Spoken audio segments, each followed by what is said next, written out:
short session on digital entrepreneurship. The session is going to run for 40 minutes. And then we're going to move right away to session 5 on copyright acts. So, I'm joined on this panel by my colleague, Innova, who is the research officer at IDRC. To my left is Dr. Ashraf, who is the medical doctor and CEO and founder of the digital startup Doctor.com. And to Ashraf's left is Ayman Ismail, Abdul Jamil, Chair of Entrepreneurship at IDRC.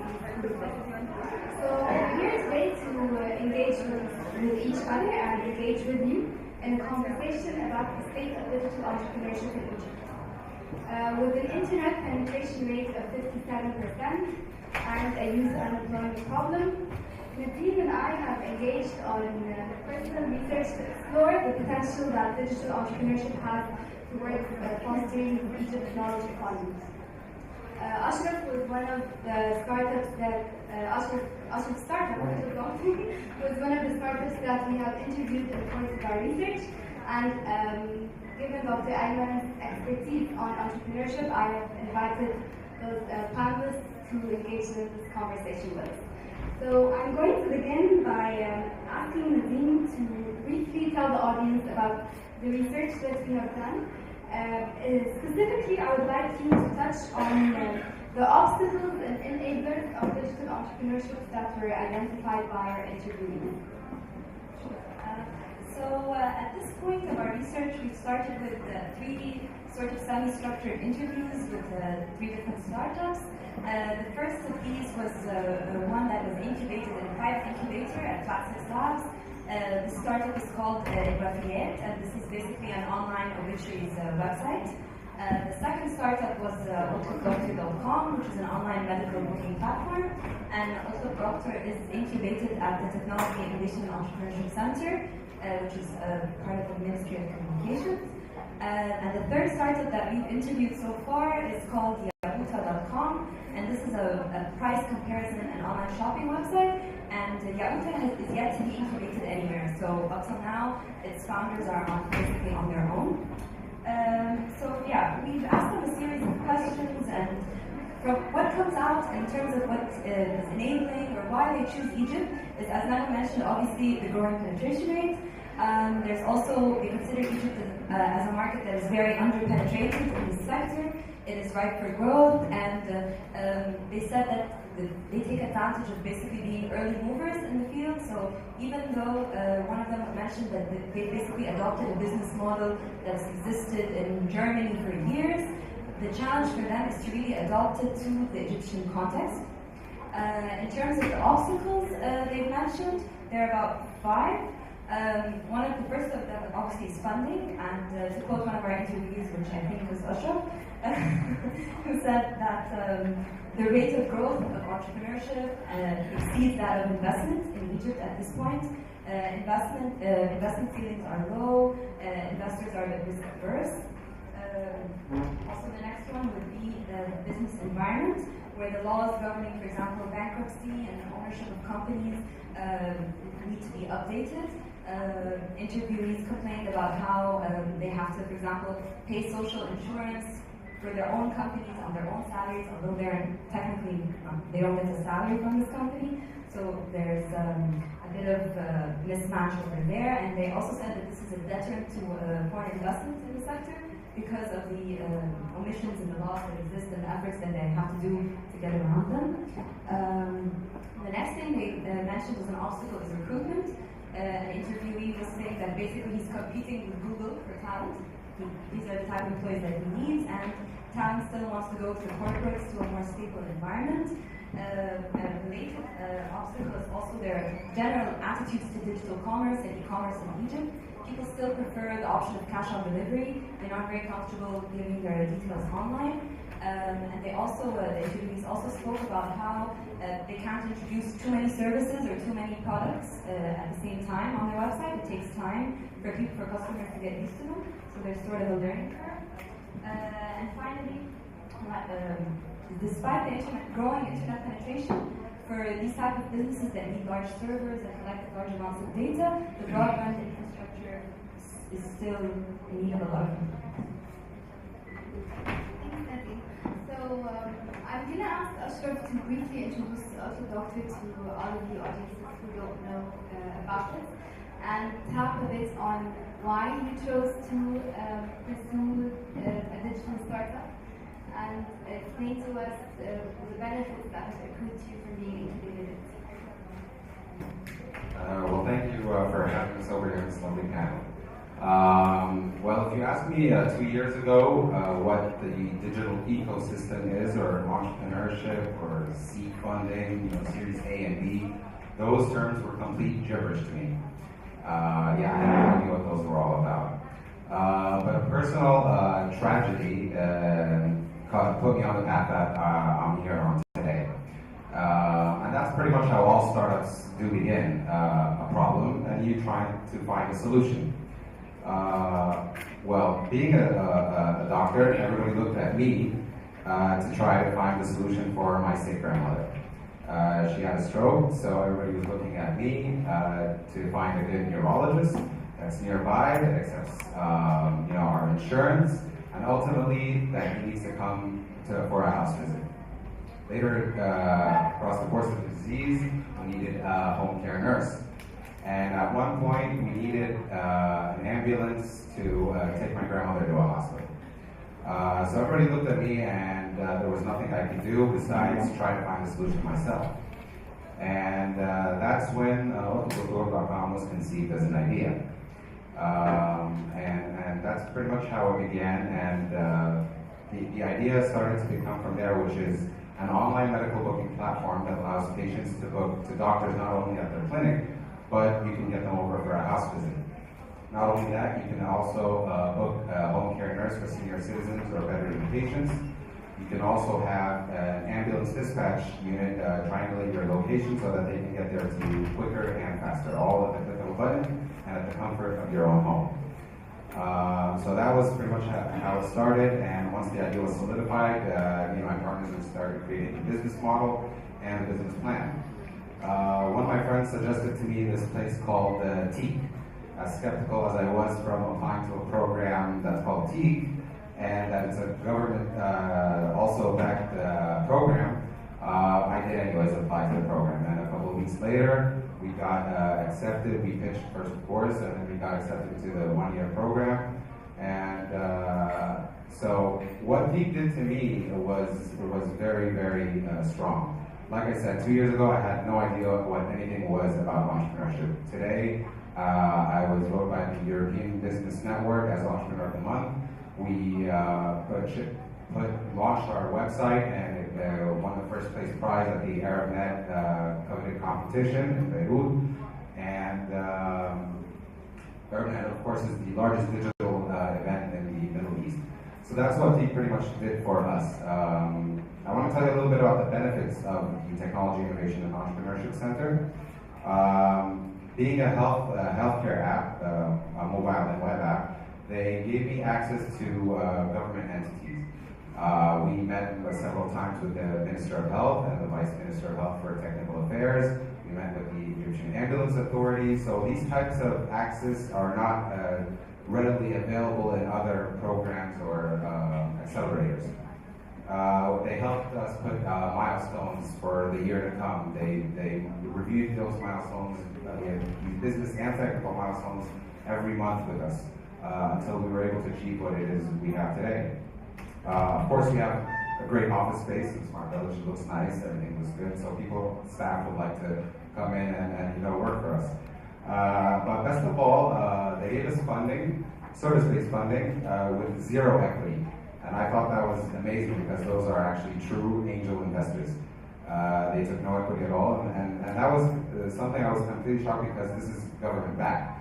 So I thought it was normal that they would, because I've been hearing a lot of scrutiny a little bit about the government, but they actually did come through and back us up. Of course, with anything, they do have some drawbacks. Being a government entity as it is, there is bureaucracy. Lots of paperwork that you have to do in order to be able to spend that money. And their mentor pool is, to say the least, is far. I believe that there are private accelerators or incubators that have a better pool of mentors But I think these drawbacks are very minor compared to the advantages that they have. They could be swept under the rug very easily. So that's pretty much what my story is and how it started and until where it is today. And we thought actually if you would kindly reflect on what's being said and also tell us a bit about what you think are enablers to this digital entrepreneurship ecosystem. Thank you so much, ma'am. One thing, I mean, this story is probably a great story of what's happening. There's something that has been happening probably for about 5 years ago, for the past 5 years. We know entrepreneurs in Egypt, we have had entrepreneurs in Egypt for a very long time, starting from the Talal Harb to Osman, all of those people are actually entrepreneurs historically. But there's something that has been happening in the past 5 years, which is a lot of people are working on entrepreneurship as a topic, and a lot of that is coming with a new group of organizations, a new movement in a way that is happening. So I'll talk about what's happening there, but maybe in the next questions I have a couple of reactions to actually what's happening with you. But there is this ecosystem. An ecosystem is like, it's a term that we borrow from biology, where you have something that would help provide the environment, the nature for a startup, for a tree, for a fish, whatever. Same thing for a startup. So what does a startup need? It needs talent, people, it needs knowledge, it needs infrastructure, it needs educated labor force, it needs maybe high-speed internet in your case. What else does it need? It needs enabling organizations, accelerators, incubators. I'll talk a little bit about them. So there are many different things that a positive business environment, positive government policy, all of these things enable it. For the past 5 years, we've seen a small number of organizations and initiatives starting mushrooming all over the place, and then now we're starting to see a bit of a critical mass around it. So what do we have? We have probably close to a dozen accelerators and incubators. What do? They have startups, host them like your startup, and give them a lot of services, sometimes funding, sometimes they take equity, sometimes they don't. In AUC, we have AUC Venture Lab, who started 2 years ago. We do the same thing. We have more than 32, we have exactly 32 startups accelerated so far. We have Team, we have Flat6 Labs, we have Juice Labs, we have, I'll go through the list, but it's an amazing list, and many people are getting there. Funding, we're starting to get angel investors, individuals who are wealthy, and rather than putting their money in the bank and earning 10 or 12%, they can take part of it and invest in companies like this. And that culture is starting to become not popular yet, but I have seen enough examples that they're good role models. We're starting to have some venture capitals. Idea Developer is one that was funded by the government probably close to 8 years ago, but a number of initiatives are happening in the whole region, targeting not Egypt or not the Gulf or Jordan or whatever, but they're targeting the whole region. All of these things are positive things, but are they enough? Right now, it's still in the infancy stage. And I think there's a huge interest. There's a lot of money coming from the government, there's a lot of money coming from donors, and that is amazing and wonderful, but also scary because you want to make sure that this money doesn't spoil the space at its infancy before it gets ready. And this is a space that's primarily driven by private money. So you talked a little bit about gaps. I'll tell you a couple of interesting gaps that are worth thinking about. For the past 5 years, probably more than 1,000 startups were created through business plan competitions, accelerators, incubators, all of them like us. And some are more ahead than the others, but they're all getting to the point where they need the next level of funding. They self-funded with maybe 100,000, 500,000, family and friends, an incubator, accelerator, some revenue, but now they need the $1 million, £1 million, £2 million, and then the $1 million, $2 million. This money is still not there. And you're not going to go to the bank to borrow this money because the banks are paying a very different sphere. They want collateral, they're talking about something different. This type of the investments in those 1,000 startups is at risk. If we don't make sure that there's enough money that's going to make bets on some of them to make sure that they get to the next level. In Egypt, we have had some companies that were valued at substantial amounts. Link.net, how many people have Link.net as an internet provider? This was a company started by 6 AUC students, 2 of them are brothers, Karim Bashar and Khalid Bashar, about 15 years ago. And a couple of years ago, it was sold to Mubinin for about £800 million. Substantial amount. In Jordan, they had Maktoum, it's another online portal. It was sold for $164 million, which is a substantial amount. So these are things that are giving people a role model. You know what, I want to create a company that gets to that point, creates enough wealth, creates enough jobs, and so on. But we want to have more of these companies because they show that this is the path that many people will be interested in venturing into. Funding is an issue. There's an issue with the culture. Starting a company, is that something everybody would do? A lot of people are risk averse. How much do we teach in schools, universities about taking initiative, taking risk, experimentation, managing failure? Those words we don't talk about. When I talk about entrepreneurship, I start by saying 50 to 80% of startups fail within the first 3 years. And these are European, US numbers. In Egypt, I don't know what the numbers are, maybe more, maybe less, depending on the sectors.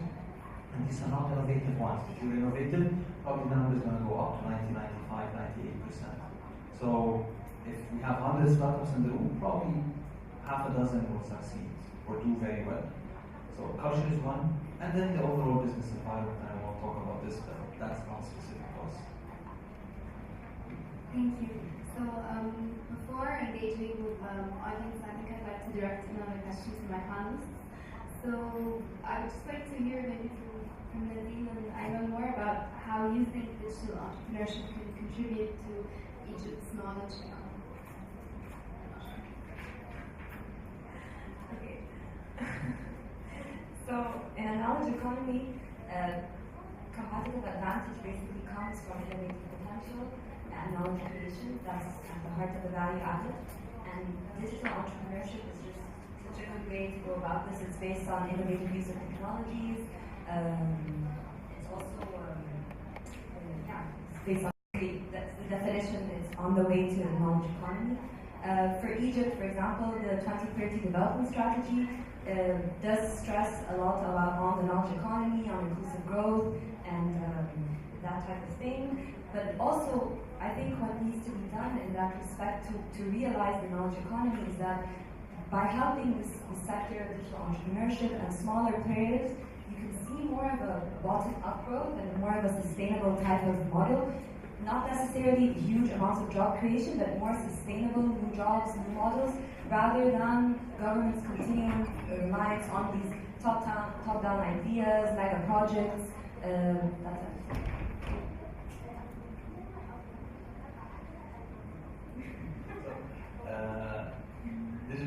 I'll tell you a couple of things. Something that's happening in Egypt right now. How many Facebook accounts do we have? 20 million. Okay. I think 2-3 years ago, when around the revolution, it was about 14 million. Right before the revolution, I think it was 9 million. Okay. How fast are people moving into Facebook? 20 million people on Facebook. How many SIM cards do we have in Egypt? SIM cards. 100 million. Okay. So there are more SIM cards than there are people, including every single baby and old person and illiterate person. Some of us have 2 phones, fair enough, but pretty much everybody's connected. So what has happened? People are connected, people are plugged in. So we're talking about censorship, we're talking about people plugged in. People are plugged in, whether we like it or not. What does that mean in the economy? When you have this network, people are doing something else with it. So we have the formal structures of the government and the laws and all of these things. A lot of them are so rigid that they're not solving our problem. People find other types. Informality, the informal economy that we have in Egypt, probably some people say 30, 40, 50%, I don't know because it's informal, but it's a big part of the Egyptian economy. What's happening there and what's happening in the digital economy is something parallel to this. How many people bought something from a Facebook page? Okay, not here. That's very strange. But if I actually go to and ask, I don't know what the percentage of people here who are on Facebook and buying things online, but a huge economy is emerging of people buying things on Facebook pages, and Instagram. This is informal. The companies are not registered. There is no financial tracking. There is no taxation. There are no labor laws. It's completely informal economy, whether you want to call it gray economy, whatever you want to call it. A lot of the economy, the small trade, the small business, micro businesses are moving there. They have access to a huge market. They don't need the same marketing, old marketing, television, billboards, all of that. Something is happening there that is bypassing the formal and going to the informal and is doing something interesting in creating a parallel economy, trading, buying and selling, creating jobs, creating things. How big is that? I have no clue. I wanted to do some research to figure out how big that informal economy is, but it means that I probably have to get students who log into Facebook and go and buy different things and check the prices, but you still do not know how many orders they sell. And from the people that I know, it's actually huge. They're bigger than big stores. So what is going on there is that there is a transformation because of this. So we can talk about government policy. We can talk about enabling infrastructure. The young people who are connected, and actually not all of them are young, by the way, because entrepreneurship and that it's not about young people. Many people are much older and they're doing fine and they're plugged in. Something else is happening and it's big, and at some point we're going to wake up and figure out that it's actually big enough that someone needs to look at it, maybe regulate it, I don't know. Information sharing. How many people use the OLAC? You know, you have to say something. Okay, so what is this? It's crowdsourced. You are providing the product and you are the consumers of the product. And there are many platforms like these. So people are sharing information, and we're talking about in Egypt, and this is an Egyptian innovation that is not there in other countries. And everybody's using it because it's giving you information. Tell you about two other things. How many people know about website like Hansel? Have you heard about it? Okay, what does it do? It provides services. You can go and you can do a small job online. So you can actually go and work online, get paid in multiples of $5, $5, £5, different multiples of $5 for very small tasks. Translation, editing, writing, painting, small products. So people are starting to find different ways to do freelancing, freelancing websites are there. The equivalent to this is exporting products. This is services products. eBay, you go to eBay, you will find كل منتجات خام الخليج. Okay, when the tourists start coming to Egypt, a lot of the stores that are selling the small different things, Quran, and all of these small things, are selling them on eBay. So you can get these things packed and shipped in FedEx or UPS or Aramex to you in the US or Europe from Egypt. You can buy papyrus, you can buy all of these things. They're exporting. It's a parallel economy. They have nothing to do. Alibaba is the same thing for products, and at some point in time, I hope that a lot of Egyptian manufacturers start plugging into it because they can export. What's happening is there's a new parallel economy that's forming. It's different from the existing one. I'm not saying it's going to replace it. I'm saying it's going to become big enough, interesting enough, diverse enough, independent from government regulations until it gets a little bit big. If the government regulations open the door, these businesses will get big and they will become drivers for economic growth. If they still kind of suffocate them, they will stay informal and small, but continue as is. And we have both options. And there are people in the government who understand that, and they're trying to help and work on it. They're doing a fantastic job. They have an e-commerce advisory board talking to companies and people to actually figure out different solutions. But there's a much bigger bureaucracy that basically feeds on startups and companies and the economy, and it doesn't want to. It cannot conceive of all the things that we're talking about. And it's not people sitting in one or two ministries. It's much bigger than even senior people might have the will to change. Because it's rigid, it's stuck in where it is. So anyway, my message is there's a huge economy that's growing, it's parallel, a lot of it is informal, the enablers are there, has a huge potential for growth if we open the space for it. Thank you, Dr. And just to follow up on that, so if the government creates an enabling ecosystem for this digital economy in Egypt to absorb all of these digital entrepreneurs, then this informal sector or informal online economy, as you call it, can be absorbed into the larger formal digital economy and contribute to the sustainable development of the country. So Egypt has always had a parallel economy or an informal economy, offline, and just because online now is the bubble is starting to grow, I feel that this parallel economy is just shifting from what the offline world was into the online world. So it does need a little bit of time and regulation from the government's part because we have a lot of intellectual property problems, patenting problems, a lot of these things that aren't regulated by the government and don't have the laws that govern them in order to keep people either safe or having their information safe or any of that taxations, any of that. So I think that there should be some regulations and some time should help that out. Thank you.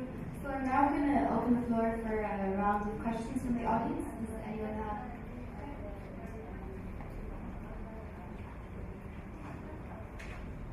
Thank you very much. Very, very interesting. I want to ask actually, I'm curious because for the past 3 days we have been working on another project on harnessing the power of data for development, data revolution. And one of the lines of the spin-offs of this discussion was what do companies like yours do with the data? So my question is precisely about that. You have a lot of data about people asking for the services that you have mentioned. So what do you do with your data? Is that an asset for you as a company? Of course, thank you. So we get our data both from doctors and users.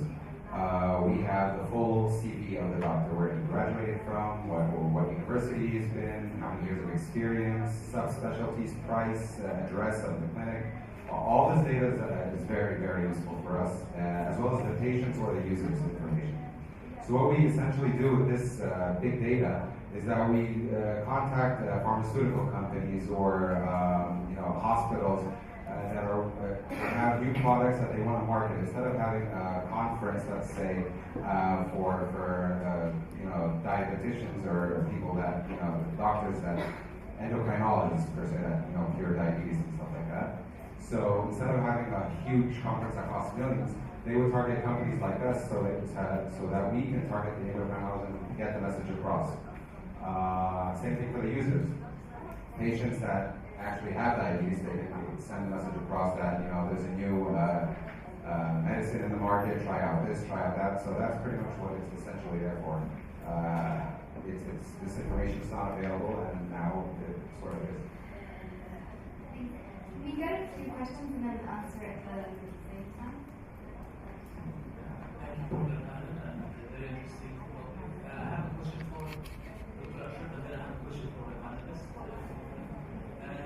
Have you tackled the privacy issues? Like, for example, if I using your platform, I'm concerned about my privacy because I'm asking for the or whatever it is that I have. So this is a very serious question. And I had a project in Jordan, and privacy was one of the headaches that I had to deal with, especially with dealing with doctors and patients. And for the panelists, I want to ask about our social entrepreneurs. I feel that they are isolated from the real challenges of our region, like all the entrepreneurship projects that I listen to or dealt with. It's only tackling a small percentage of the population that lives in big cities like Cairo, like Amman, etc. But really, like the real challenges are in the rural areas. For example, what of doctor? Is it really beneficial for rural village in South Asia? I think this is really what we need to do in our region, to really use technology to tackle real challenges for our region. Thank you.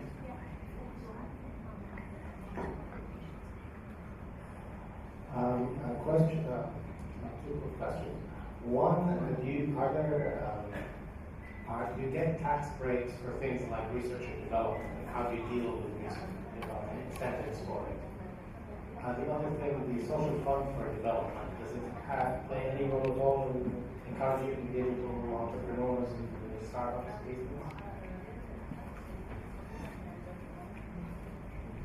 Okay. I just want to add on what you said in terms of how many people are connected and how many people have SIM cards or dual SIM cards or triple SIM cards, and how many of them are actually illiterate. Because most of the people who actually own more than one SIM card do not read most of the time. So it's just from my experience, from the people I meet. So I find it interesting to think about the literacy and how can we reach people digitally given this piece of information, and specifically who's the audience.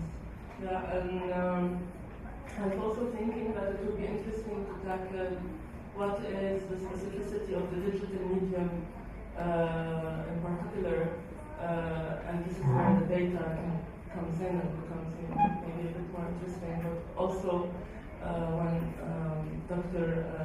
Ayman talked about the informal business happening online and the fact that it's actually just simply the reflection of something happening offline. And I'm interested of thinking about how much of what is happening online is simply just something moving as it is from offline to online, using mostly the same language, but just instead of like calling people and telling them, hey, we have the service, we're just posting it somewhere online. And, I don't know if I made myself clear enough.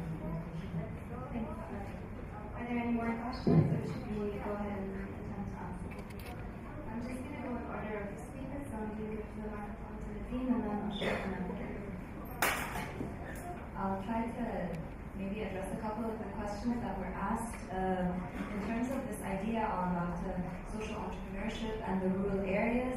I just learned now about an initiative called Jiran right now, and this is basically trying to work with smaller communities on community issues, on like the absence of policing, that type of thing. And also a very good insight that we got from one of our interviews was that yes, the ecosystem in Egypt is mostly centered in urban centers, predominantly Cairo, maybe a little bit in Alexandria. So we did get a lot of a feeling that people want to see this expand geographically, both maybe digitally through like platforms that connect entrepreneurs and different stakeholders. And when we spoke to Con O'Donnell, who runs the Rising Summit, he said that they were working on something on that. But also that through existing networks, for example, of universities or that type of thing, this can spread beyond Cairo.